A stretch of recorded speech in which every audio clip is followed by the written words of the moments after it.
At samahan niyo naman akong umakyat sa kabundukan ng Mount Kapitiglatan ng San Narciso, Zambales.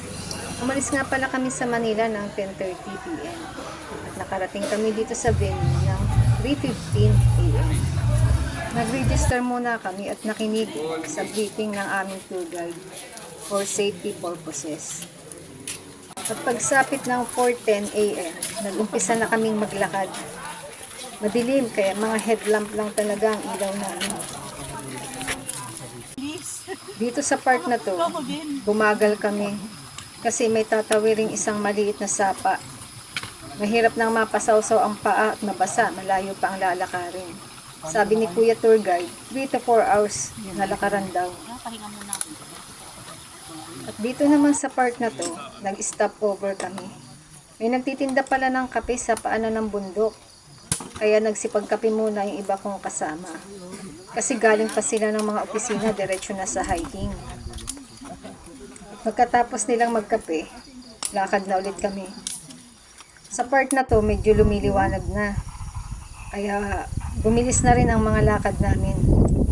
Sabi ni Kuya Tour Guide, kailangan daw naming bilisan at mas mahirap kapag inabutan na kami ng sikat ng araw. Mainit, babagal kami at mapapagod raw kami ng gusto.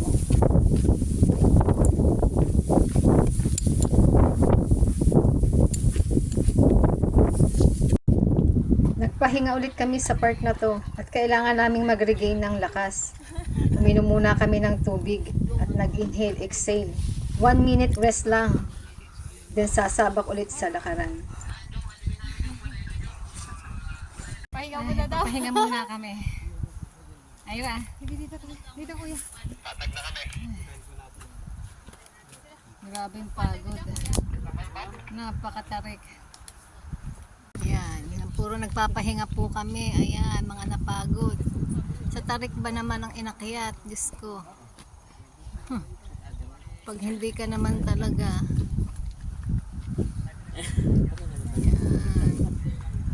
Ayan po guys, tingnan nyo naman kung gaano na kami katarik, nasa taas na talaga kami. Aba.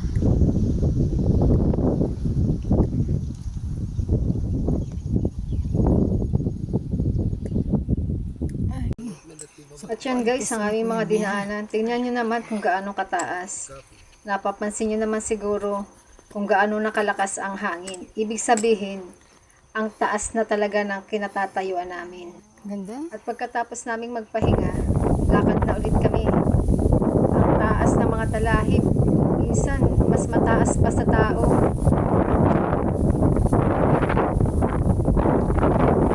Ito na nga ang the best part. Ang marating mo ang pinakatuktok ng bundok. Parang gusto mo tuloy sumigaw. Sigurado tanggal lahat ng insecurities mo. Ang Mount Kapitiglatan nga pala ay hango sa salitang Ilocano na piglat, nang ibig sabihin ay peklat o iskar. At ito ay may taas na 2,224 feet. At ito ay binuksan sa publiko noong July 2023. At hanggang sa muling pag-akyat ng bundok, thank you for watching!